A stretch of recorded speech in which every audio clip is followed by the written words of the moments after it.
the story Aaron's referring to, guys, is back in 1995. I was on the run looking at 25 to life in prison. Meanwhile, my dad was undercover DE agent most of my life. So obviously our relationship at the time wasn't totally tight, you know. This was in 1995. So before the technology we have today, it was the old school days where there were vans parked, you know, sting operations. My mom's house got raided. My grandmama's house got raided. Like phones were tapped. I was on the run. And while I was on the run, I was told, I wondered how long's a guy got to be on the run before they quit looking for you. And at the time, someone told me about 15 years, you know, and maybe a year into running, I also started to get a little tired, but I was willing to live that life. Somewhere along the way, I just sum it up by saying I had a God encounter on my path, almost like God showed up and slapped me. He's like, whoosh, like, boy, what you doing? Like in that moment, we call it God's source, spirit, like, whoosh. I had such an encounter of so much love and so much peace that fear almost left me and condemnation. Shit's about to go down. I'm feeling something in my spirit. Chats and Tatts with Aaron, Della, Vedova.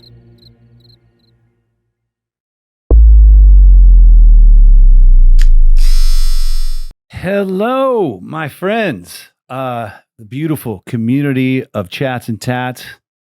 I love you people, man. The DMs I've been getting lately from you guys, it's like, it's so cheesy to say. It's like a new family. Thank you for all that love. I really do appreciate it. It ain't easy coming up here and putting yourself out to the world and just the technical work of it all, and the money and everything, and the time away from family. So I don't even know if I'd be doing it anymore if it wasn't for you guys. So just want to start with a moment of gratitude. Thank you, thank you, thank you. Keep it coming. Share it with your friends. I appreciate it more than you know. Today's guest, how'd this go down? I started listening to a podcast called the Tattoo Guardians podcast. Obviously, these guys do a tattoo flavored podcast. So I was checking it out. It's awesome. You guys should also check out a lot of good episodes on there, especially for tattoo artists, but everybody alike. And there was an episode with this gentleman where he kind of told his life story. It's a 2-part episode. And I listened to the whole thing. And I mean, goosebumps, man. Like I was very, very touched by this man's story. And I'm not going to get into why. I reached out. I said, could you tell it on my program? And he said, absolutely. He flew here yesterday from Dayton, Ohio. I should just say that's where he's from. He's a father of 3. He's a husband. He's a tattoo artist. He's the owner of his own tattoo studio in Dayton, Ohio, Aisle 9 Tattoo. So with all that being said, please welcome my guest today, Matt Clemmer.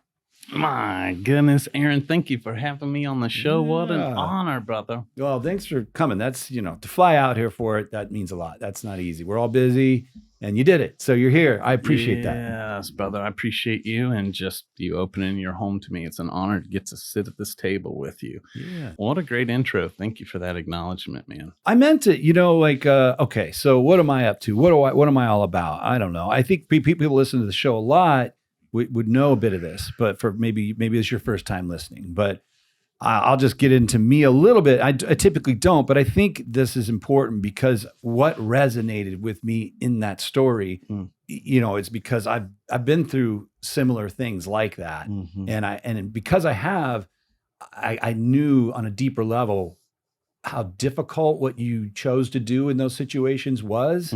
And I just, man, the respect went through the roof for me in those moments.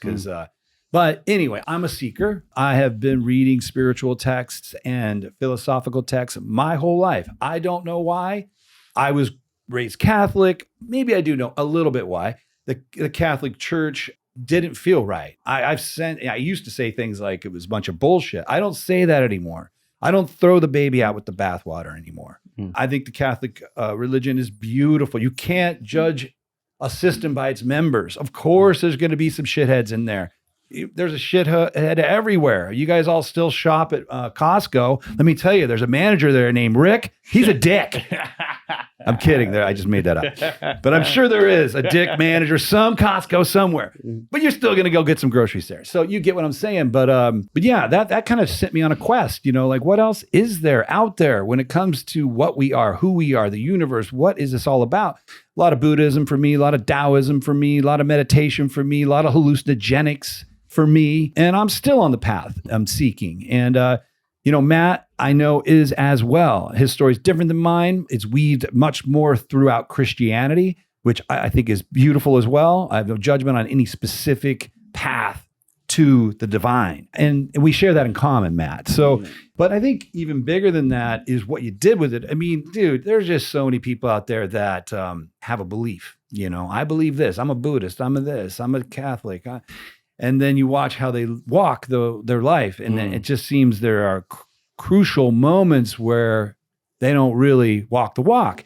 And it's really easy to walk the walk in life when things aren't so rough.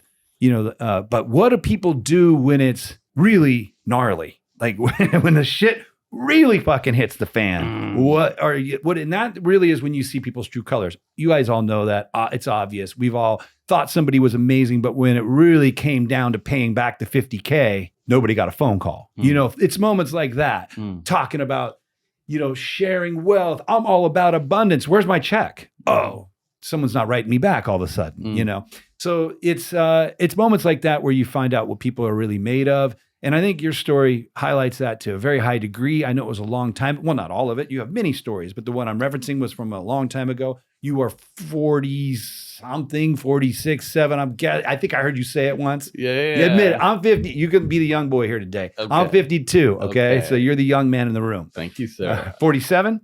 Yeah, I think we can call it that. I think that's where I'm at. It gets to that point where it's like, fuck, what am I about to turn?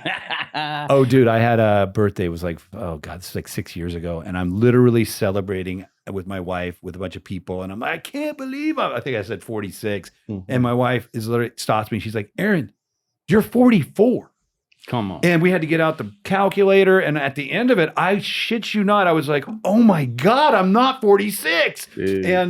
And it felt so good to be 2 years younger, and the party was even better. Come on, boy. But so I know what you mean by that. But the one specific event I'm talking about, and we're going to let you talk about it, was when you were 19. So this is a long time ago. Yeah. But it did set your life onto a new course, and I'd like you to tell the audience about that. Let's have you. I've said enough. I'm going to shut up.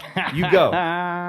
Thank you, brother. The story Aaron's referring to, guys, is back in 1995. I was on the run looking at 25 to life in prison. Meanwhile, my dad was undercover DE agent most of my life. So obviously our relationship at the time wasn't totally tight, This was in 1995. So before the technology we have today, it was the old school days where there were vans parked, sting operations. My mom's house got raided. My grandmama's house got raided. Like phones were tapped. I was on the run. And while I was on the run, I was told, I wondered how long's a guy got to be on the run before they quit looking for you. And at the time, someone told me about 15 years, right. And maybe a year into running, I also started to get a little tired, but I was willing to live that life. Somewhere along the way, I just sum it up by saying I had a God encounter on my path, almost like God showed up and slapped me. He's like, whoosh. Like, boy, what you doing? Like, in that moment, we call it God's source, spirit. Like, whoo, I had such an encounter of so much love and so much peace that fear almost left me and condemnation. And I knew that I needed to be somebody different and go straight home and face the consequences and take responsibility for who I had been being. And so I sneaked back into town and got the best attorney in the world and went in and consulted with him. And he's so good. And he was saying, Matt, all they got on you is hearsay. They don't have your fingerprints, all these things. I just need you to go in and plead not guilty. And I might get this deal thrown out. Tomorrow morning we'll go in. I just need you to stay hidden somewhere tonight so that they don't apprehend you. And of course we're being, where could we stay? But my mom had a friend that lived out in the woods in the middle of nowhere, and she couldn't even call her. And so she just snuck me in the car and we're driving out there. Whew. Unknowingly, when we get to this woman's house, now this woman was like an old prophetess, spiritual guru chick. When we showed up, just like the movies, to knock on her door, she just opened it and said, "There you are," like she had been expecting me. My mom was all excited, like, "Oh, thank God, he's going to get out off of this. They're going to throw it out in the morning." You know what I'm saying? But this prophetess was like real reverence and real fucking serious. It's like, okay. And she set my mom aside and looked at me and said, "Man, I have a word for you." And she hands me a notebook, and it was 3 pages of handwritten. And just 2 days prior, she was in her kitchen doing dishes, and all of a sudden, boom, she had a God encounter and got a download, 3 pages, and was writing it out, a word for me. Then when she finished, she asked God, "Okay, great, but this man's on the run. The whole world's looking for him. I ain't talked this. How am I going to get this word to him?" Not knowing I was going to be hand delivered on her doorstep. Love it. I walk in, love it. Mom's celebrating, and I sit down and I read this word. And the word basically was a word from God saying, "Matt, you need to tell the truth. If you're really rolling with me, if you're really trusting someone greater than you need to tell the truth. What's it going to be?" Oh, and I just knew this was bigger and greater than man. But Brother Aaron, when I walk back in that morning before we go and I tell my attorney that story, he got pissed and thought I was a fucking idiot and crazy. And he's like, "Man, that's okay, but dude, if you do that, you're going to prison. I can't even help you." He's like, "Man, this is part of the system. God will understand. You just go in there and say not guilty. Then you can live the rest of your life however you want as a free man." And I knew that I had to obey what my heart was telling me. And I knew there's no freedom built on the foundation of a lie. And I just had a knowing. But this one's got a cost to it, Aaron. Mm-hmm. This is just like, are you going to obey that little voice? In this season, it wasn't fucking little, thank God. But man, it was still a tough choice with my own attorney advising me not to. Mm-hmm. And he was my father's attorney. So this was like legacy for him. And I thank that man for all that he did for my father and all he's doing for me. But I'm going to keep myself in someone else's hands. Dude, I'll pause you just for a second. I want you to go, but I'm just picturing all this. And I already said it earlier, what people do in the tightest of situations truly defines them. And you're going to continue. But the other part I'm thinking is, you're 19. That's what's crazy. I could almost see maybe a grown man with more wisdom behind him, or woman who'd been through multiple things in life to know, this is what I got to do. But I'm just thinking of me at 19, and I don't, yeah. For you to do that at 19 with that level of maturity that you hadn't even developed yet, but you had received this message, obviously so strongly that even your 19-year-old brain is willing to do 25 to life in prison, because I would rather be with God than so-called free on the outside without him. That's the way it felt. Mm-hmm. It wasn't me obeying like, "Hey, God, I'm going to obey you and trust you to get me out of this." No, it was, I'm going to obey you and be truth and go and face what I deserve. Mm-hmm. And to be fair, can I stop you there? Because I know a bit more about the story. What you faced kind of wasn't even fair. Mm-hmm. I think we should say this part just because I think if you don't, people's assumptions could go wild. Okay. You could say, all right, we could recap it real quick. You're a young man, you're out there on the hustle. I'm not going to sit here and judge. I sold weed and shit in high school, and you were doing a lot of that. You got a little heavier with it. Shit got taken from you. Some dudes loaned you some money. You owe them some cash. And these are gnarly dudes. If you don't pay them back the money that got stolen from you, they're going to come fuck you up, fuck your family up, fuck your friends up. That's right. So out of protection for the people you loved, you're like, I've got to get 25K in a few days. And even though it wasn't easy, you just decided, I won't hurt anybody or anything, but I'm just going to have to go, go rob a few places. So 2 of those robberies you did, your 2 buddies thought it was such a good time. They went on to do 30 more. That's right. And so they got popped. They turn on you. Now, but you're getting charged with 30 of these charges when really you were only part of 2. So I wanted to highlight it because So that's what happened, everybody. You know, it wasn't, I didn't want you to think he was out there, you know, murdering babies or something. And no one ever got hurt during any of that. That's right. Other than maybe a little trauma, which you know, absolutely you admit to. Oh my God. Yes. But you were willing to plead guilty, you know, to 28 crimes you didn't even commit. Yeah. Yeah. But go ahead. Continue. Yes. Yep. My goodness. I don't know how I got so lucky, and I'm so thankful. My attorney was pissed, but we walked in there, and now the judge is just going through preliminary motion, just going through the motions. Like, this is just a plea, you know? So she's like, how do you plea? Expecting me to be like, not guilty, Your Honor, just for them to set trial date, whatever.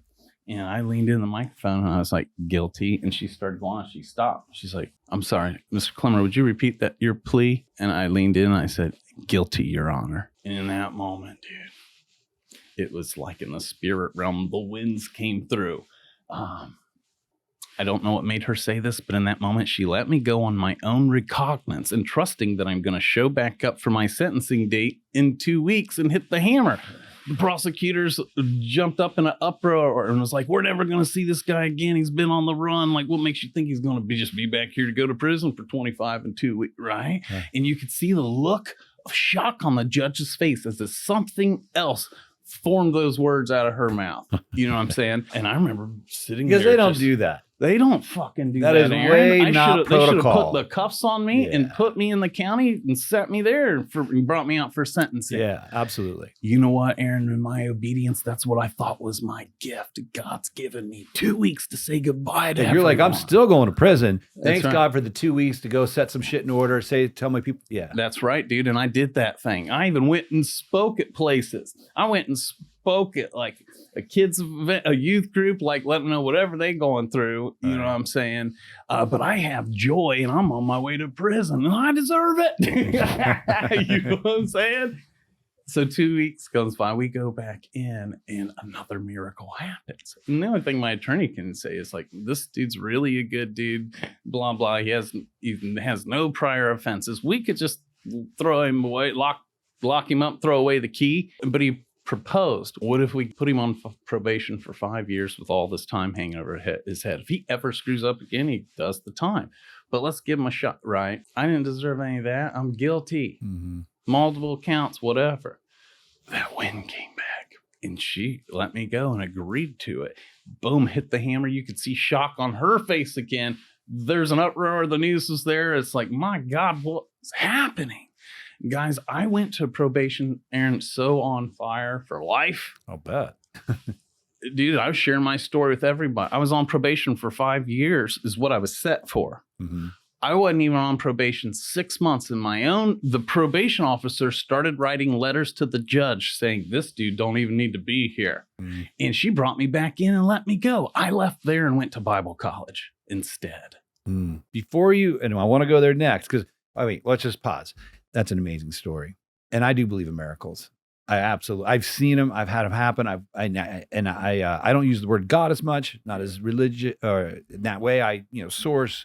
I just believe there's a consciousness up there. And I don't believe that because someone told me I had events occur where I have it just too many times. And I'm just calling it like I see it. Not to mention some of the things that I've seen on hallucinogenics and those are my personal experiences, but whatever. That's my belief. But I do believe in miracles. And I do personally believe that's what happened there. You know, some power greater than us knew in your heart you were going to pivot. And because of that pivot, you were going to lead this different life, which was going to be of benefit to a lot of others. And it knew it so well that it just said it did that for you. And so point being, you pivoted. You are now in this headspace of that's fucking done. Never, ever, ever again. And now you're off to Bible college. And I don't know if this is appropriate to bring it up because another part of the story has to do back at this part is when you got arrested and went to go in your grandma, that thing. Thanks for bringing and then we can go to the Bible college. I want to hear because you've had a pretty wild life of being a lot of things until now. And that's a cool part of the story. Well, yeah, Aaron, but this grandma part is dope. Come on, brother. It's a big part of the pivot. Yeah. Oh, yeah. Of course. Guys, when you go to jail, it's not for anything good. Not only was my dad an undercover DEA agent, he ran for mayor of the city. He was known. And so guess who, if you're his boy and you're in any of this, now we in the front page of the papers, right? And so full of condemnation. I've shamed my family, my father's name. You know what I'm saying? I was prepared for the condemnation. I was prepared for the shame. I was prepared for everybody to be like, man, what the fuck, man? You know? But what I was not prepared for, Aaron, is when my mama picked me up at the jail.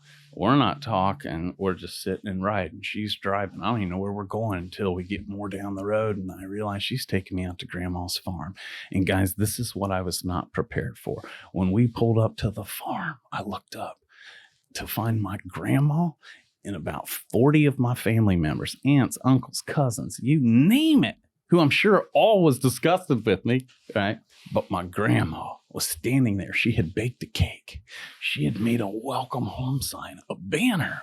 And when I rolled in, and she called the whole family and was like, oh, Matt needs our support now more than ever. And I need you to come and stand with me for him. And she enrolled them all into doing it. They didn't want to do it. They didn't fucking want to do it. And so she's like, well, then don't come. But if you come, and they all came because of the power and the love of grandma. Even if they borrowed her love for a minute, right? So powerful. Well, when we pulled in, and the whole family's standing there like a parade, and I'm blanketed in shame. I don't want to get out the car. And I do. Grandma leaves the porch and meets me in the gravel lane while leaves the family on the porch. And Aaron, the way she looked at me, as if I was the greatest man in the world and that I could maybe be president of the United States one day. You know, one of my favorite ancient scriptures is call those things that be not as though they were. And man, she was not talking to the false identity that I was walking in that day. She was not talking to the boy that been acting like a fool. She was talking to my true identity. Speaking of that, man, calling those things which be not right now as though they were. And that love, that unconditional love, began to pivot. It made me want to make this reception not in vain. It made me want to go ahead and be someone worthy of grandma making a cake. It changed who I'm being. The consequences, the condemnation don't change. It may have changed, I'm going to be smarter, do it different. It didn't change my heart, but love. Love, man. That's fucking powerful, dude. You know, I talk a lot about empathy and compassion. I mean, in my own life, my life, right? I want to be a very compassionate, empathetic person. It's hard, you know. We all struggle with this. I mean, and when I look out at the world and I see most of the biggest problems that are happening, I see a lack of empathy, compassion, and unconditional love. And, you know, a technique I always use, like I have a list of people that have really fucked me over, you know? And for the record, I've forgiven all of them. I truly have. Like, I want them to have beautiful lives. And the way I've been able to work on that, I have a little technique where I will close my eyes and I will visualize the person. And then I don't always know what they looked like when they were a baby, but I'll make up an image of when they were a baby or a 2-year-old. And I'll see this young man or young woman running around making paper airplanes, for instance, or drawing with crayons. And just to see it in my own mind, like that's who we all are. That's the way we come out. Okay. And the world's fucking rough. And people we all suffer in this lifetime. And sometimes that suffering, that trauma can lead people to become certain things, but that's not what they are, you know? And so I choose in that moment to just love them for what they really are. You look past, like you say, the identity they're walking in, you know? The false identity that they're walking in right now. Yes. You know, that was not who I was. That's who I was acting like. That's who I was being, right? And the condemnation would have further allowed me to take on that identity more. It was the opposite. It was love. It was what I didn't deserve that broke the bondage. And now I'm carrying the torch. My grandma was my best friend. She lived to be 95. I held her hand till the end. I was with her for weeks, every day. I mean, she was my best friend. And it's her light that I carry on for the world. No matter what, love wins. It already has. And it's bigger than labels. It's bigger than religion. I'm not even a Christian. Now, I'm a disciple of Christ, But even Christ wasn't a Christian. He didn't come to start another religion. He came to abolish all of them, right? The biggest reason why people don't go to church today is because they've been to one and somehow got hurt, burnt, or turned off. But again, not throwing the baby out with the bathwater, still being seeking. I have a good brother, a shaman, and who's an Irish, like a fucking leprechaun, but he's always like, run from conclusions, boy, like Neo in the Matrix, because we're usually wrong. Yeah. Right. Yeah. And even the Apostle Paul, who wrote 2/3 of the New Testament, is credited for revealing all the mysteries of Christ. Him said at the end, there was so much he still didn't know. Right. Let us keep an open, empty curiosity and compassion instead of being so quick to say what is and who the fuck is and to project it on you. Right. Even God, Jesus said, like, when they're like, are you God? Are you the Messiah? He's like, you tell me by the fruit that I bear. Right. Let our lives be our message versus us just saying. One of my favorite quotes from C.S. Lewis, and it says, go out into all the world and preach the good news. And if you must, use words. I like that. Yeah. I often say people are defined. A lot of people say defined by action. I always say defined by results because actions can be misleading. People can look like they're doing something cool and they ain't, or they aren't. Right. So I always say no results, you know, and what are, results? Do you have a lot of people around you that you love? Do you have a healthy marriage? You want to give me financial advice? Do you have money? Yeah, right. Yeah, brother. That's right. You know, results, man. Show me your results. And now if you have a result I'm after, I'd like to hear what you have to say about that. I agree. You know, hearing you, and I'll cut you off just quickly because it just comes to mind, but the actual, I work with a group here called Verb Media. The owner of that, Michelle Renee, good friend of mine, this is a long time ago, I'm guessing. Michelle, you're going to hear this, but forgive me for I'm going to skew some of the dates and times, but I don't really think it matters. Bottom line is, she went through a gnarly deal. I think it was 20 years ago where some gangsters basically, she worked at a bank and they've been scoping this place out. They figure out where she lives. They come to the house, they break in, they tie up her daughter, who I got the age wrong here, but she's a little girl. And they put a piece of, what we found out later was fake, piece of dynamite to her chest. They tell mom, you're going to basically rob the bank for us. If you don't, we're going to blow up your daughter. So she walks into her own bank, robs a damn place, comes back. There's a lot more to the story. Bottom line is these cats get arrested and they go to prison. And she basically flew up there. Two of them, I don't know the whole story here. There's three of them, but one was like the main guy. And anyway, she flew up to that prison with her daughter on behalf of their parole and basically said, this man has been in prison for this long. He's doing these good works and we forgive him. We understand that's not who, what he really isn't what happened that day. And we beg you to let this man free. And now he is free and living a very beautiful life. But the power in that story of her, like your grandma. And they were telling him that since he got to prison. Because if he showed up at prison and maybe you write the guy a letter like, just so you know, you motherfucker, you ruined my life. That's right. Well, he's more likely to just stay in that identity. Come on. Right? Yep. But what they said the opposite. No. We know you're not that guy. You're better than that. Jeez. We understand their circumstances. You grew up in the hood. You got involved in gangs. This is where it led you. We forgive you. And we hope that you can heal and have a beautiful life, and regardless of what happened. Man. And because of that, it inspired him. And I think he did. I might get this wrong, but was doing some internal work in the prison, maybe a ministry of some kind. I don't know what. And he did get out, but it's a lot like the story of your grandma. When you give somebody that type of love and forgiveness, that's where you can really change the world. Come on, Aaron. Yes, and I've learned it's the difference. So many that life happens for you. So many people are living in the wrong question and think that life happens to you. Why this fucking happened to me? Why this happened to me? Why is people doing me that right? Instead of looking at why it could happen for you, and let alone through you and because of you. And saying all that, and I used to say, that sounds really fucking cool till the shit hits the fan. All this happening for us, right? Great, thanks, Matt. That was cool. But even then, I got to take my own medicine, right? And so that's what I look like. When the storm comes, who do we become in the midst of the storm? And the real question is, can we be thankful for it all? Yeah. Even in a weird way, my wife being sick and bedridden, how's this happening for us? It's been painful, but it all is. The betrayal, the people who turn on us. I'm to a place there, and I thank God for the Judases in my life, for they have played their perfect role in the purpose that they were chosen for me in my life. Some of the greatest pains have been the greatest teachers, and how it has developed me. Folks, and back to you were talking earlier on choice. That which felt like it was sent to destroy you is actually to develop you, right? If we allow the process and I'm not interested in being a victim, but rather a creative overcomer.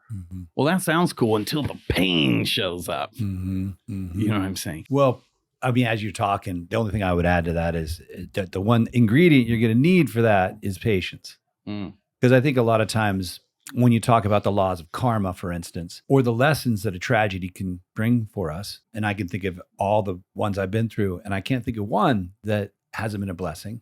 And I'm going to knock on wood because I really hope whoever is in charge of this life and this universe doesn't feel the need to test me to greater degrees. Right. I'm like scared. Like, I'm like, I get it. I don't put me through something gnarly, please. But because I haven't been through the worst of things, I've had a blessed life, and I know there are folks out there who could tell stories that you're just, they're just. Whoa. Yes. I don't know if I could walk the walk if I had that happen to me. Yeah.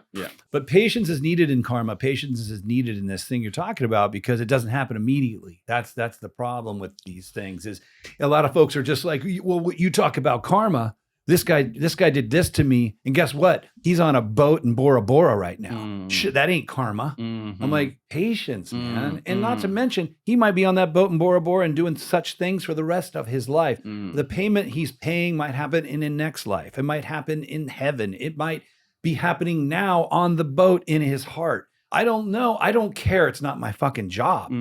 That's not my job. Some other creator force they take care of those things for me. Dude, Aaron, you're so right. You are so right.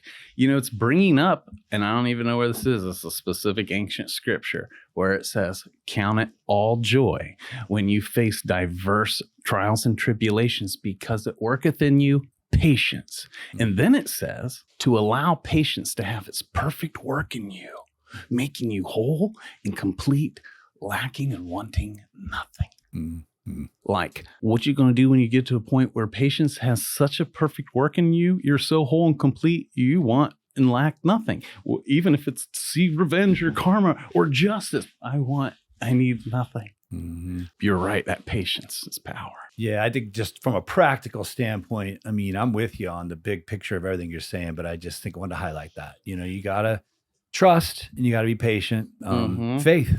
Faith. And you don't need faith till you fucking need it. Yeah. You know what I'm saying? I hated that word when I was young. Faith. I was just like, what the fuck are you telling me to do? I don't get it. Like, I'm supposed to trust things that are untrustworthy. But now I understand that faith it doesn't have anything to do with man. It has to do with something beyond us, right? And it took real events to occur to gather my faith. Yeah. Like I was never going to do it because someone told me or it was in a book. Yeah. Like some do. And the fucking 20 hits of acid later, and that's like I had an encounter, or whatever. It's similar, for me, a little of other DMT and some stuff. But events where I witnessed and felt it, and that's fine. But patience, faith. So good. It's a big part of that recipe. Yeah. So and people would get caught up on, because even when you bring up faith, then people immediately get hung up. Well, I don't believe in God, so you know what I'm saying? And again, let's not be so quick to even define God, right? I believe you are God, Aaron. Oh, I believe everything's God. This table. I don't believe there's any disconnect. And so even for those of you listeners, it's like, you can have faith in your highest self, the highest version of you, meaning I don't believe your answers are outside of you. When people say, I don't know what to do, when we really get honest, we do know what to do. Oh, yeah. But we don't know it all. But this is why clarity comes in the doing. You know, I was standing out in my backyard. It was pitch black cloud coverage. I can't see out there. And I was remembering there's a scripture talking about knowing what to do, enlightenment, God, source, the universe, talking about being like a lamp unto your feet, a light just unto your path. Now I'm standing in the dark and I click the lamp on at my feet. And now can I see out there? No. But what can I see? Just the next 3 steps in front of me.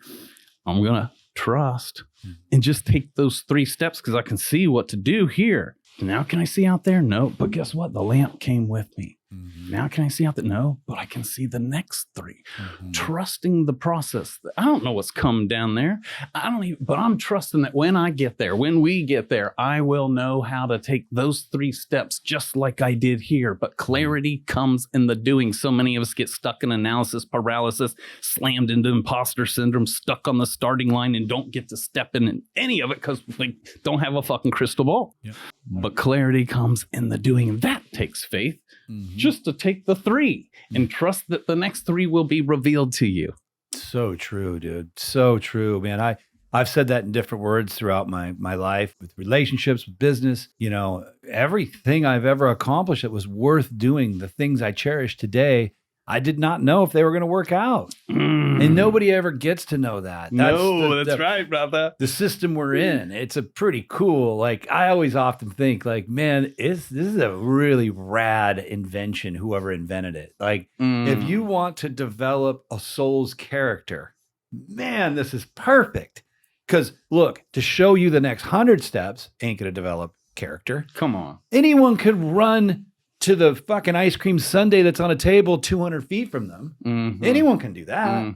How about walking 3 steps and then revealing there's a pothole, you need to turn right. Walk 3 more. You know, and it's that unknown that I think causes a lot of the anxiety we see in people in general is we want to know. We want to know we're safe. We want to know it's all going to be okay. And we don't get to know that. We don't. And just got to accept that and back to the faith, right? But this is, I mean, we got microphones in here. This place is real cool. You're fucking cool. I mean, it must be nice. Like, it's, you know, it must be nice.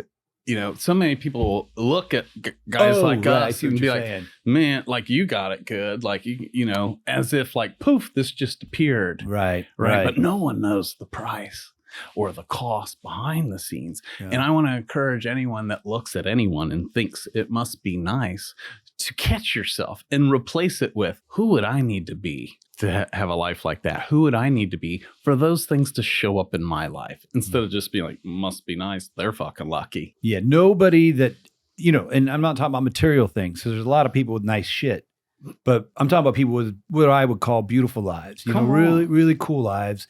I only know a handful of them, lucky to know even a handful. I know them enough to know their whole story. And all of them walked through the rings of fire it took to get. I don't know anyone who just lives it that well and has it that good. None of them knew those rings were coming and when they were coming, and they didn't even know that they were signing up for all of them. You know, I had a buddy of mine tell me this the other day. He's like, sometimes, you know, God will show you the beginning and the end, but he won't show you the middle, because you'd be like, no fucking thanks, I'm out. Right? Who I've been developed as, even this year, there have been so many great gifts, even within me, within my wife, within my family. But the cost, if I would have been told beforehand, man, you're going to get these gifts and these rewards, but it's going to cost you this. It's going to cost your friend's life. It's going to cost you betrayal. It's going to cost your wife being paralyzed. Like, it's going to fucking cost you. I would have immediately said, thank you, but no thanks. Can I be the one paralyzed? Why is it my wife got to, right? If I would have been shown those rings of fire, I would have said, no, don't develop me. I'll stay right here. Yeah. Right. But this is where the trust comes in, because we had no idea the storms were coming, what storms were, and how long they were fucking gonna stay. Most people, when a storm comes, they hunker down and they wait on the storm to pass, and then they live again. But what happens when the storm doesn't pass? Who do you become in the midst of the storm, right? And this has been the opportunity we've been given, not waiting on everything to be better again to live again or to exhale. Who do you become in the midst of the storm, and can you be thankful for the storm? Yeah. You know, the cost can be great. But in that place, I'm telling you, Aaron, pain has become such a great teacher, but the beauty and the gifts that we have within us are priceless. Like you said, it's not about material things, right? You know, a handful of people. And Bob Marley said it best when he said, some people are so poor, all they have is money. I like that one. Yeah, that's so true. I'm just thinking of like, you know, I love philosophical discussions. I love spiritual discussions. That's my favorite thing to hang out and chat about. I'm having a blast with you today. Good. But I've learned over the years my way. Everyone has their own special signature. I like these practical examples. I like to use practical real life examples. I love that. You know, hearing you say with that right there, if I had known what I was going to pay to get where I am today, I would have gone a different way. You still would have had some other thing. We're all gonna fucking walk through these rings of fire. You can't get out of this game that we're in. That's right. But you know, tattooing, for instance, like I love art as a kid, my whole life, and when I found tattooing, something exploded to me that was so bright and powerful. I never felt it before. I'm like, this is it. I'm gonna do this. This is gonna be my calling. This is it. And if someone had told me, a saint appeared in the room and said, okay, here's what's gonna happen. Your first boss is going to rob you for $5,000. Your second teacher is going to threaten to cut your hands off and try to hunt you down. Your third teacher is going to be a heroin addict who's going to put a fucking knife to your neck while you're tattooing someone and tell you, if you do X and Y again, I'm going to fucking kill you. I would probably be a Pixar illustrator today. You know? Yeah, brother. But I didn't know. Yeah. And as those, it eventually flattened out for me. And it's been quite a beautiful career for the last 25 years. But yeah, those things did happen, and ignorance is bliss, and I wouldn't change them for the world. Yeah. You know, they're beyond beautiful now. They're hilarious, really. They're cool. They're cool, and I'm stoked. And I can say that because no one did cut my throat, and I have both my hands. But I kind of know now it was I think it was a lot of hyperbole at the time, but at the time I didn't. That's right. I was fearing for my fucking life. I bet. And that's how much I still was like, fuck this. I'm still doing it, man. Come on. These people in this industry are fucking crazy. But there's got to be a way to get out of Crazyville and just do this beautiful art form, you know? And I eventually found that. But you're right. If you knew, that's not how the system's set up. Right. But those are the things that developed you. And I'm sure even pointed to the leader that you are today. You know, so oftentimes I've learned so much from my mentors and some of them who not to be. Yeah. Right. Oh, I learned a lot of that from them. And then I had the good ones too. Yeah. Totally. Me too. And so it was all like, man, I believe all that happened for you. Oh, it did. Oh, no, 100%. I could see.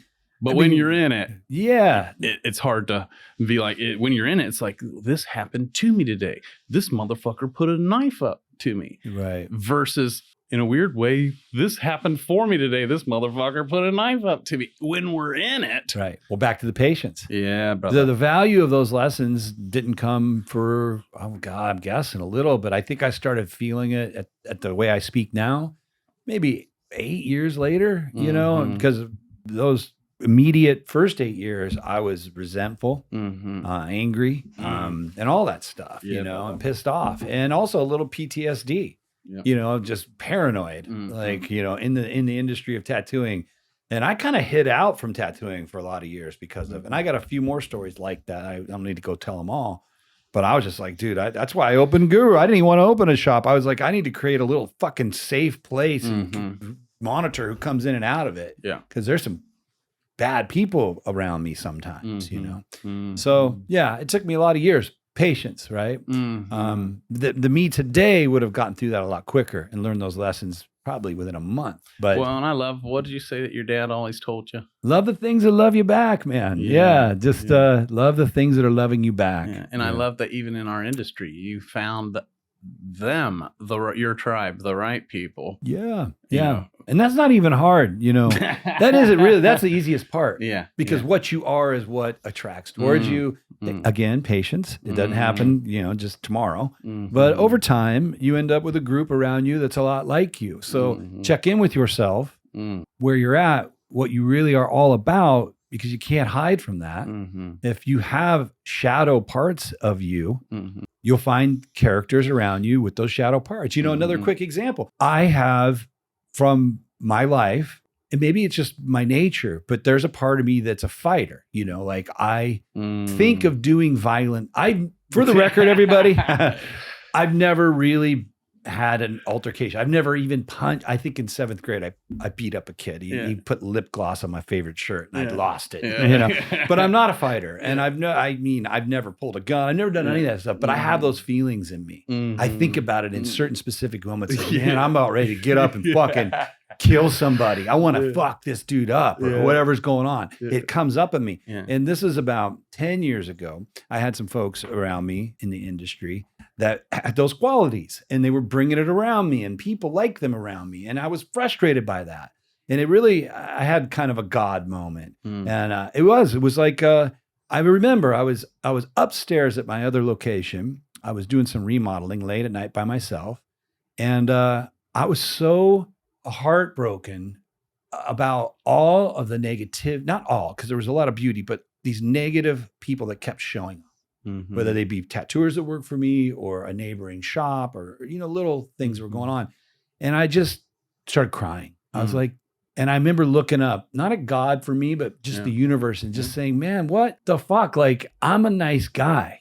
I'm just trying to create art for people. Like, I'm just an artist. Like, why does these people keep coming around? And I had like a flash of a realization, like, you, Aaron, carry violence inside of you. And you still have some of that in you.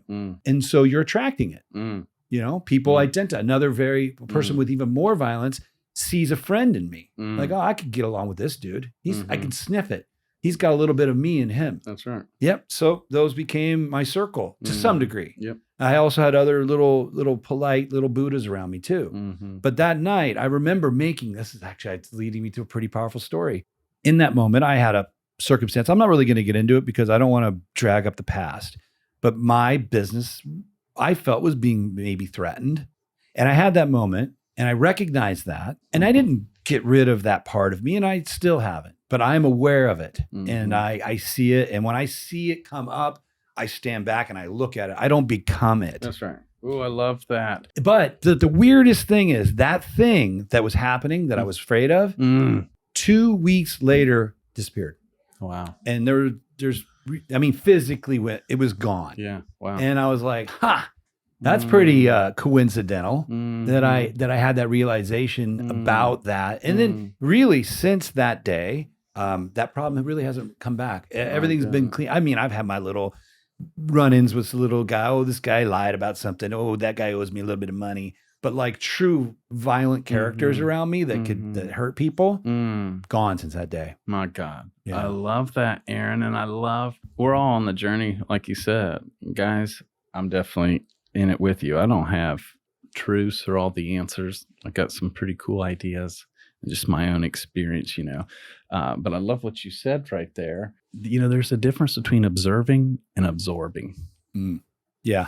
And even ourselves, we're so quick just because we have a thought to take it on as our identity and then beat our own and judge ourselves for even having the thought. But you are not your thoughts, right? And I love how you were able to separate and notice something within you and observing it more than becoming judge. You were observer versus judge. And this is a constant dance always, even if whatever's still in you. And notice when you get triggered. Notice when you have non-useful thoughts. Non-useful thoughts, I can notice and observe them and not make them my identity and judge myself that I had one.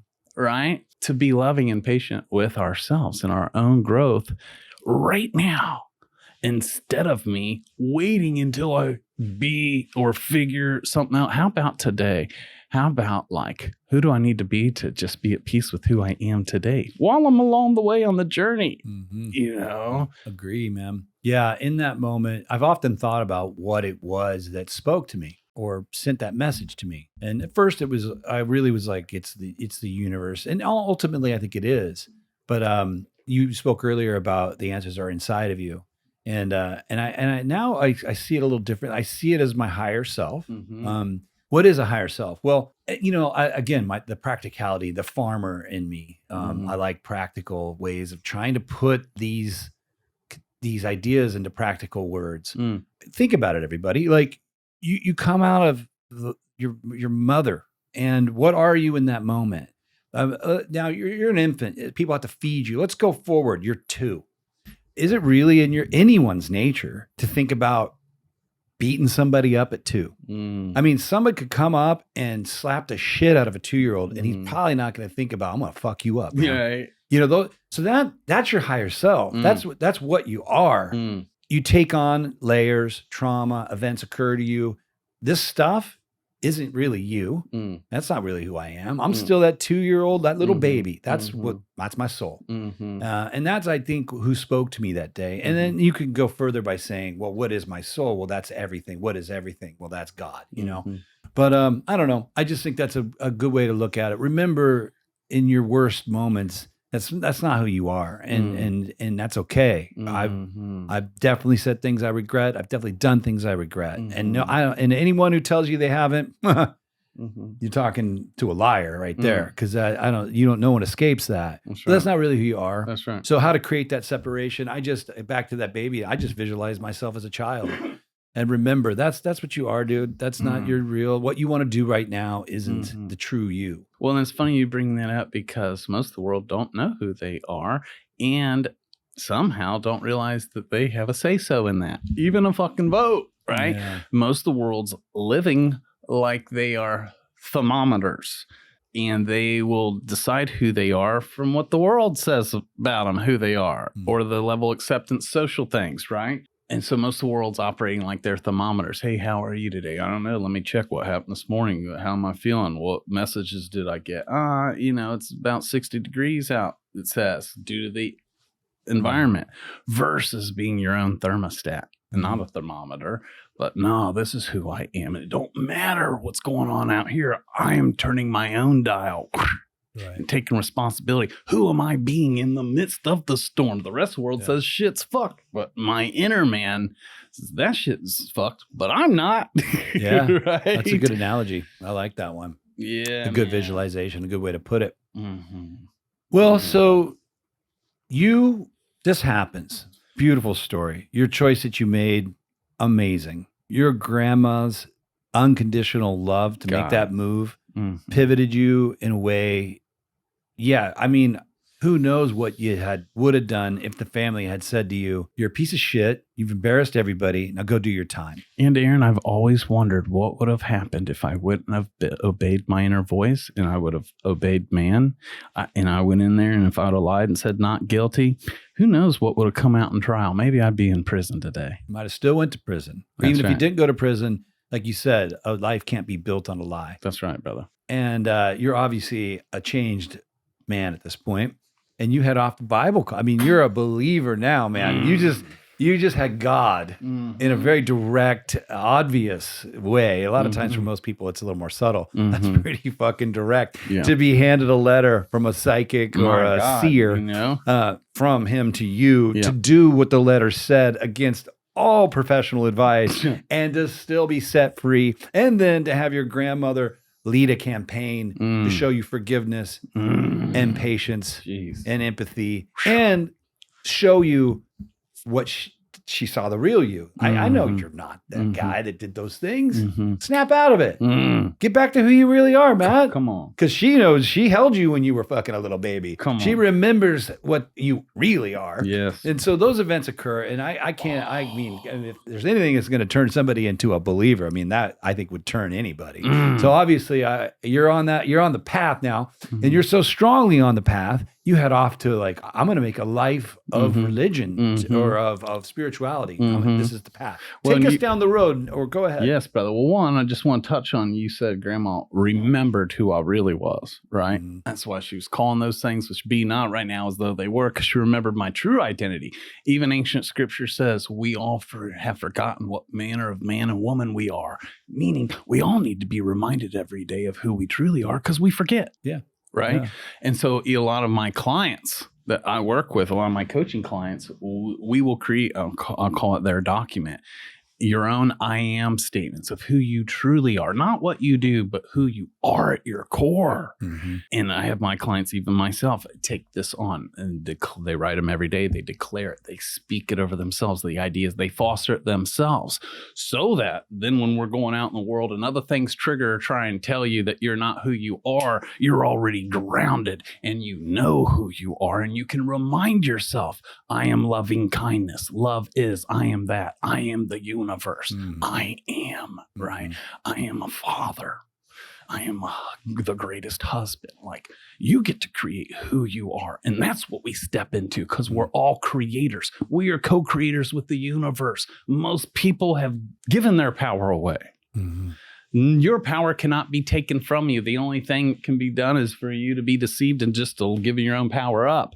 We're going to take the power back. That's what I do with my people. And they step into who they really are, and we create it every day at every moment.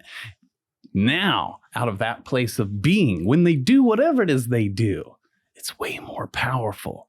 Because it's not about where they're going to, it's about where they're coming from. We're all up to doing so much. We got to, all these to-dos. But who are we being out of? What place is the doing even flowing from? 100%, man.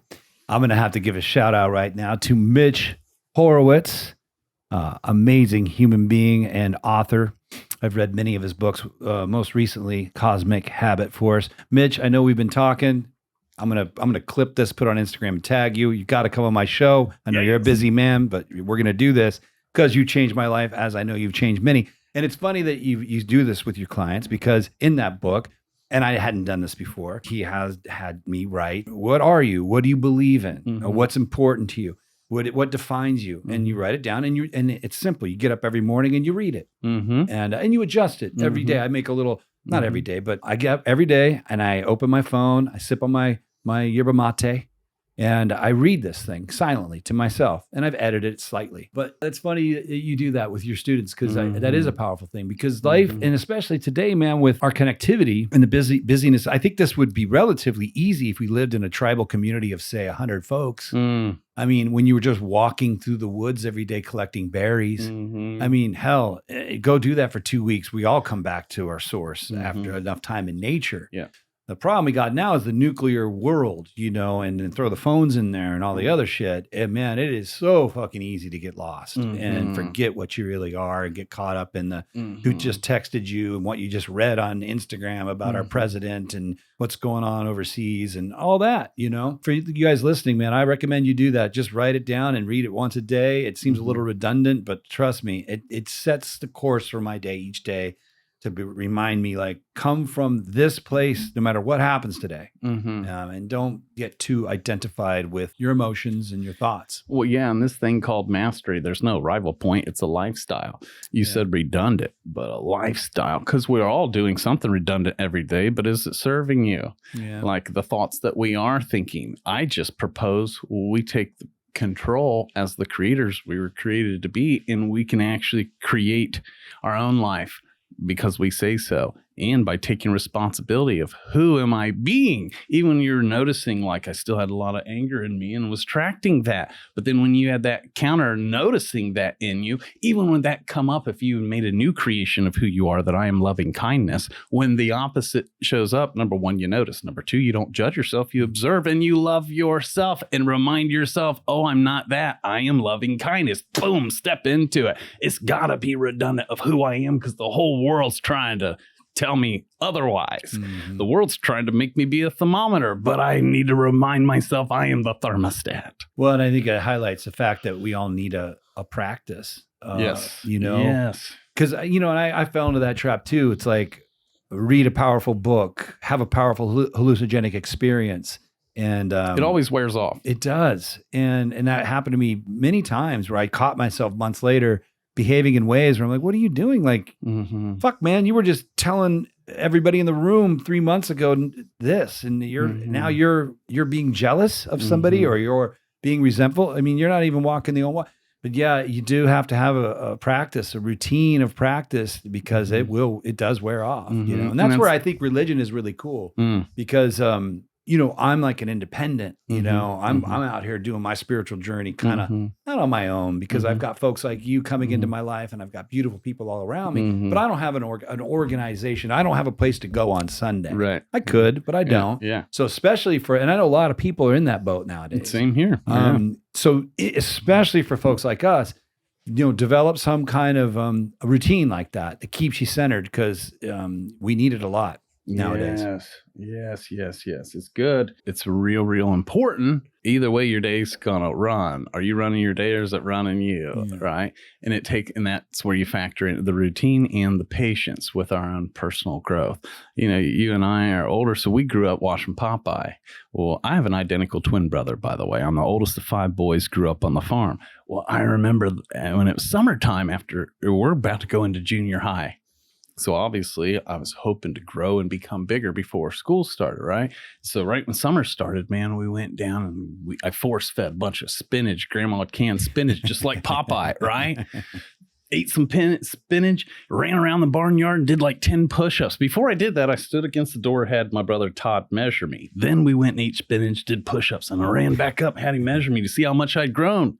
And he was like, confused because I didn't grow at all. We're like, fuck, I must not eat enough spinach. We ran down, force fed, ate some more, did more push-ups, went back up, and he measured me. We were both so discouraged, Aaron, because I did not grow at all. And what did I do? I just forgot about it, went outside to be a free boy and played, right? Now here comes fall time. And I'd forgotten all about it. School's about to start. And I saw that mark on the bedroom door and just thought about it. I hadn't been working or eating spinach. I was just playing, being me. I went and had Todd measure me, and to our shock, I had grown so much, inches. And oftentimes growth happens when we're not focused on our own personal growth. Right. I was discouraged when I was measuring myself, focusing, am I growing? Discouragement. But when I just let go and was free to go and play and adventure, in the adventure of living life is where I grew and didn't even realize it. Yeah. That's beautiful and cute.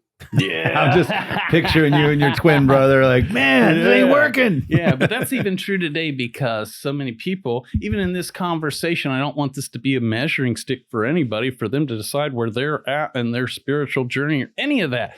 Those scales are fucked. This is why it's so important for us just to love ourselves right where we're at.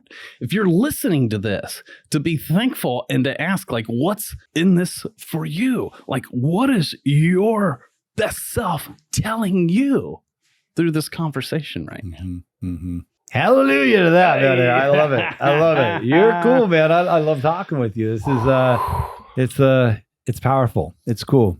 I want to get back to your story because I want the listeners to hear it, to today. So this happens. Yeah. Obviously, they've heard it. Powerful stuff. You go off to Bible college. Mm-hmm. Then what? Which was crazy because now I love it, and I'm so thankful I didn't get caught up in religion. So many people, so many of us that are hurt and definitely don't like Christians is because we met one. You ever seen the bumper sticker that says, Jesus, save us from your followers? You know what I'm saying? And I learned so much. But somehow I'm just thankful that I didn't become religious in the deal.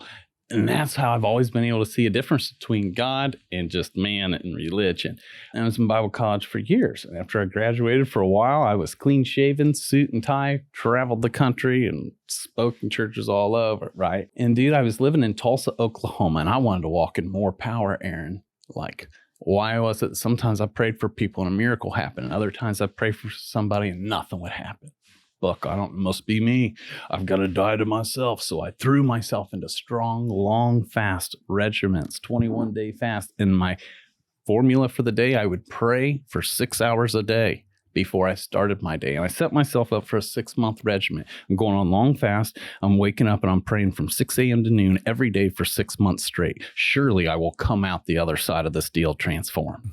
That was my plan. So I walk in the prayer closet and I'm pacing 6 hours a day. Dude, I'm maybe a month or so into this regimen. Already gone on long fast. And dude, I was walking one day, I was on hour 4 and I was just zapped. Wasn't feeling it anymore. Just like, welcome to the human experience. And I walked out of my prayer closet on hour 4 and didn't go the full 6 hours. Was in so much condemnation with myself. Like, man, I guess I didn't want it.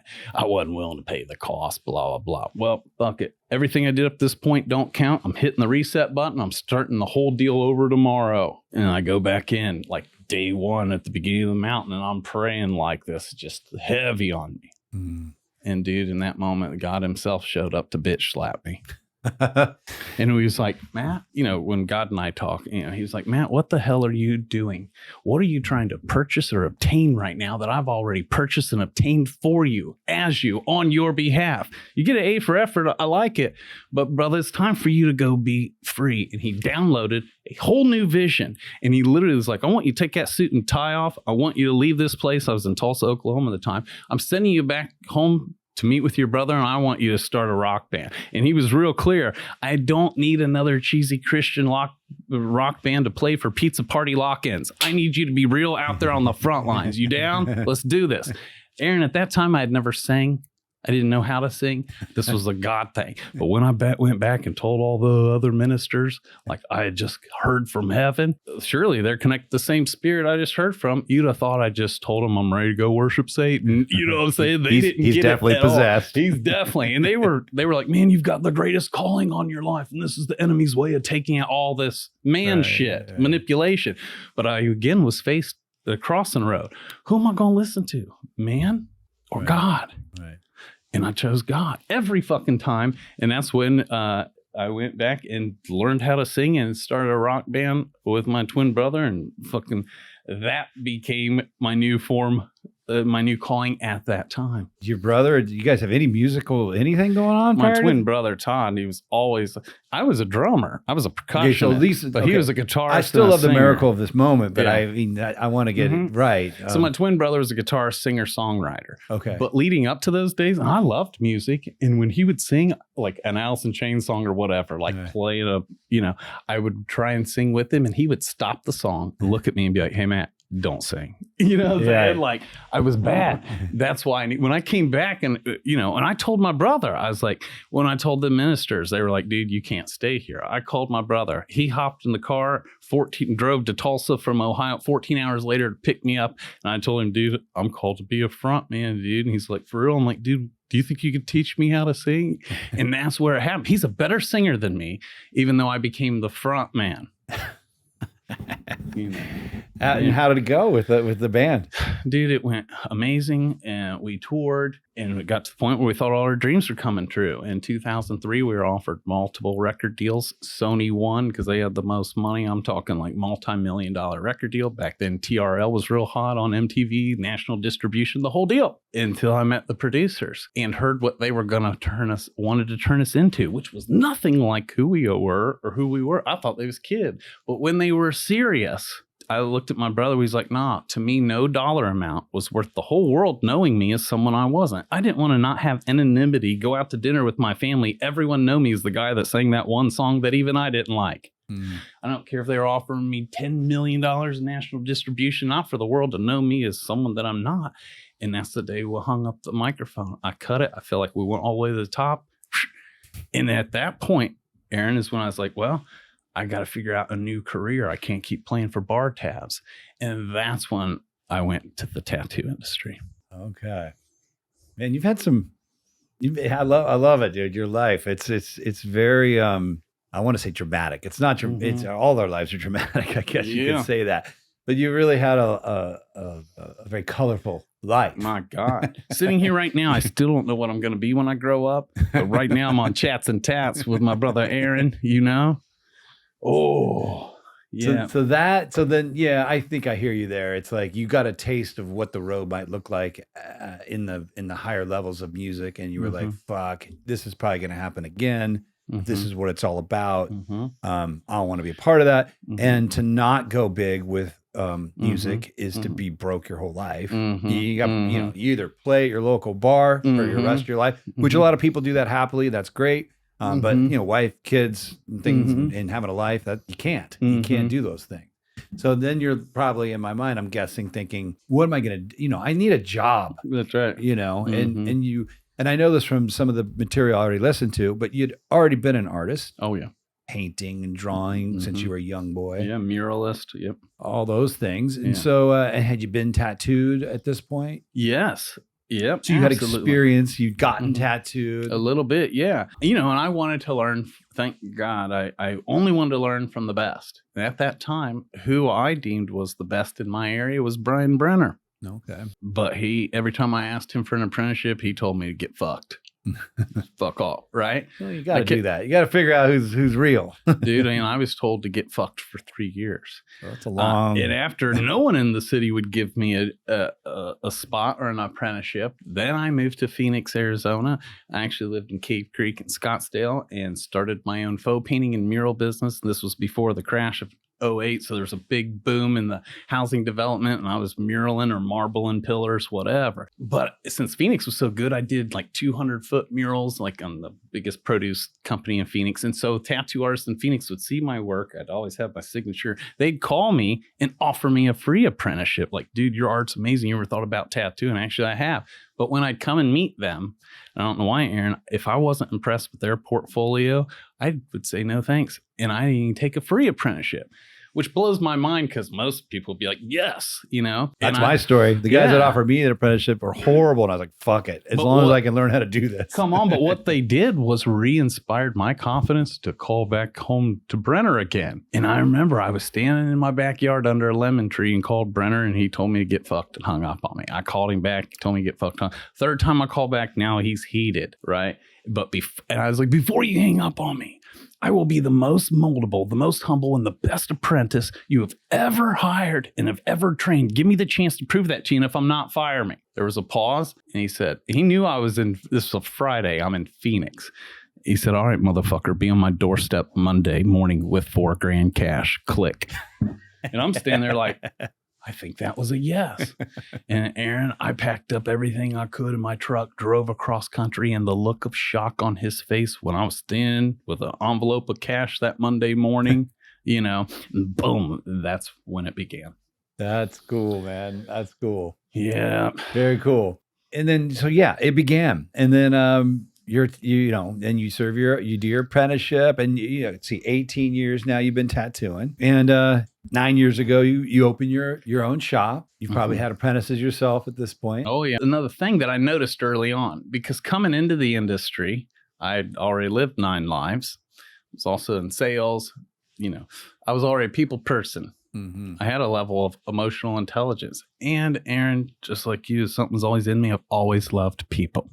Right. So that's who I was when I showed up. And it was so foreign in the tattoo industry. Yeah. So fucking foreign. And to me, how they treated people was foreign. I already knew this is a place that takes courage to show up in. Most people are like scared to come here. And in the beginning, I celebrated people because they were people and the little things. And so real quick, even though dudes had 7 years on me and were better tattooers, they were too cool for school, twiddling their thumbs while the waiting room was full of people waiting on me. And it wasn't because I was a better tattooer. It was simply because I cared. Yeah. I talk about that probably way too much on the show, but okay. Same experience. The only reason why I say that is because that's when I realized, somewhere along the line, I became a coach for the tattoo industry, teaching people almost everything but the technical side of things. Right. Which was so needed. Yeah. And this is 18 years ago, back when mine was 32 years ago. It was, same note. I noticed the same thing. Like, what do you guys, this is a job for caring for people first, and then we'll get on with the tattooing. It just seems so obvious. But I mean, I actually do understand. I understand where the industry was and who became tattooers 40 years ago, and it makes sense. But it was in the middle of a renaissance, and you were. And the same thing happened to me at those early shops. It was like I wasn't the best tattooer, but the old guys are watching the young kid getting busier and busier, and it's just because being kind and patient with people. Nowadays, I don't think, it's out there.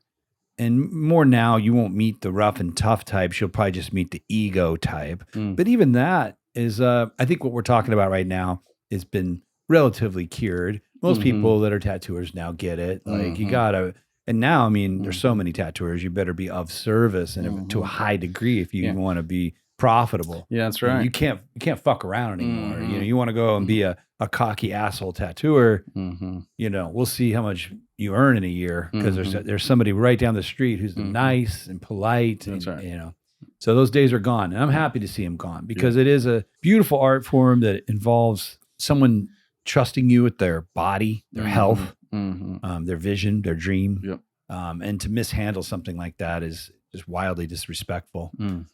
It's offensive. Yeah, really. we have the honor of being a part of the rest of people's life. You only got one left arm. You chose me. Yeah, it's huge. Yeah. Yeah, I still feel that way. It's my favorite. Actually, it's my favorite part of the Mhm. job is Yeah. being that for others, you know. Mhm. And then if the art is, you know, it's a sick tattoo, that's just like this little bonus on the end of it, you know. Mhm. That's cool. You approach it that way and you teach that way. Mhm. And that's why I think one of my favorite things, because we're all here because of the art of tattooing, but I'm way more interested in or inspired, or what turns me on more is the art form of building relationships. Yeah. You know, at the end of the day, tattoos don't pay you, people do. Yeah. You know, and it's so much fun. The real riches of life are getting to share it. Who cares? What good is a song if there are no ears to hear it? What good is a painting if there are never any eyes to see it? This thing was meant to be shared. Even our gifts are for others. So many people think the purpose of life is like to please people and serve God. But really, I believe it's just to please God and serve people. And I don't know any of us, if you're a real tattooer, unless you're just tattooing fake arms and legs, you are serving someone. Yeah. All right. Absolutely. You know. And it's also cool, like, because, you know, I personally believe that we're all creators, right? I mean, yes. every little, I always go back to babies a lot, but watch what they do. That's their true nature, right? They build sandcastles, they draw with crayons, they're creating constantly. And some of us are lucky enough to continue on being in highly creative careers. But, you know, a lot of people go off to be lawyers, doctors. We need those too. Yep. So they're left with this void of like lack of ability to express themselves, you know, and tattooing, it's really cool to be a person that can help them express themselves. Come on. You know what I mean? Yeah, Like they want to create art, whether they know it or not. Like, That's right. And they haven't been, they've been luring for 20 years, so they can't draw so well. That's right. I'll bet you if I got a hold of them 20 years ago, I bet you I could teach anyone to fucking paint or draw or sculpt or something. It's in us all. But that ship sailed. That's fine. They're a doctor now. But to be the person to bring them in and co-collaborate with them. Yes. So they get to have an artistic express. They get to be a part of it. Like, hey, can we move that over here? Yeah, we can. Can I do that? I would recommend against that. We can, but okay, no, on that. You know, to be with them through that. Come on. And at the end, they get to look at it and say, "This is my art piece that I created That's with right, this brother. with this guy or this girl." That's right. That's right. That's cool. Yeah. And at the same time, letting them know that they are artists. That lawyer has been an artist at lawyering. That doctor is an artist at doctoring. Like, I believe we're all artists in our own ways. Some people are artists with words, some with tattoo machines, some with the paintbrush, some as a mother. Yeah. You know what I'm saying? Yep. And this is why I say I am the coach of artists and the artist of coaches. I like that. That's cool. Well, my friend, we could go on and on. Oh, we could go on and on, but I try to keep my show digestible for people. I love it. With their busy lives. Let's go create some magic, and then we'll meet back here in 6 months to a year with a hellacious part 2. We will. But before we close everything out, maybe have a few words. You might have a few words about what's next for Matt Clemmer, what you're doing now. Definitely shout out your shop, any of that you want to throw out there, your Instagram handles, all of that. And also, you know, what is next? Or if there isn't a next, maybe what is going on now is what is, and next hasn't shown up. Tell me a bit about that. I love it. Through and through. You know, number 1, love is, I am that. Number 2, I am a coach through and through. And if you're listening today and for whatever reason you just feel led to reach out, you can hit me up on Instagram or just go to mattclemmercoaching.com, and then we can just have a conversation and see what we could create together. But in saying that, Aaron, I would love to leave our listeners with a few questions to live into. Okay. If that's all right. I would love that. Let's do it. You know, the quality of our life comes down to these 2 things. One, the quality of our communication, and not just with the whole world, with our own selves, and the quality of questions we ask or even live into. And not just the questions I ask the world, the questions I ask the universe. Even that day when you had the encounter, what led to your encounter was the new question you lived into. Why is it? Why am I attracting? Boom. Then, right? And so here are some questions I wanted to share with you all, simply to live into. Who am I being as a parent or a friend? Who am I being as a leader? Who am I being as a member of my community? Who would I need to be a more loving person? Who would I need to be to create a level of confidence that is remarkable? Who would I need to be at peace with who I am? Who would I need to be to have miracles show up in my life daily? Who would I need to be to create value in the work that I do? Who would I need to be to generate a life of abundance? Who would I need to be to alter my relationship with fear? Who would I need to be at peace with my past? Who would I need to step powerfully into my future? Who would I need to be present as a way of being? Who would I need to be to live the most extraordinary life I can live? Who would I need to be to know that my life makes a difference? Who would I need to be fully in love with myself and my life? Who would I need to improve my relationships with the most important people in my life? Who would I need to have a personal breakthrough in being wonderful me? Dude, I just changed my morning routine. Come on. I mean, I'm thinking about what you just did because as you were saying, I'm picturing quickly my answers to those questions. And then I immediately had a intuitive thought where I'm like, my thing I read every morning it starts with, I am this, I am that, I am, which is powerful. But that invites creative solutions to get where you're trying to go. Because the reality is, I'm saying, I am this, I am that. And when I read it sometimes, I'm thinking, yesterday you weren't. Because sometimes I fail. I'm like, yesterday you weren't the kindest to your wife. You were short-tempered and you didn't want to hang out with her. And you went and rode your dirt bikes all day when you knew she needed a date night. So, and yet you're saying in this, I am a man who believes that being a wonderful husband is of one of my core tenets. So then I have this, as I say it, I have this imposter, you're full of shit, dude. Why don't you write that down? I am full of shit. But when you pose it as a question, it's like, one, you're saying, I'm not all these things all the time, but who would I need to be more of these things more of the time? That's it, brother. I like that better. Then you can define your I am statements. Who would I need to be? I need to be this and this. Okay, I am this, pointing to who I need to be. Yeah, that's cool. I read a lot of stuff and I've never, all these books and seminars and things, and I've never heard it really put that way. That's new to me. It's rare for me to come across a new little hack, towards being a better person. I like that a lot. Thank you for sharing that. You're welcome. That's brother. Cool, Matt. That's cool. Well, thank you for your time. Thank you for your love. Thank you for your passion, enthusiasm. It's palpable, inspirational. You've inspired me to be a better person. So, and I know that's going to come through on this episode for all you guys listening and girls listening. And lastly, I just want to thank Sullen Clothing, Ryan, Jeremy. Mwah! You guys have shown me nothing but love since I started this program. Continuing your support for us is beyond words.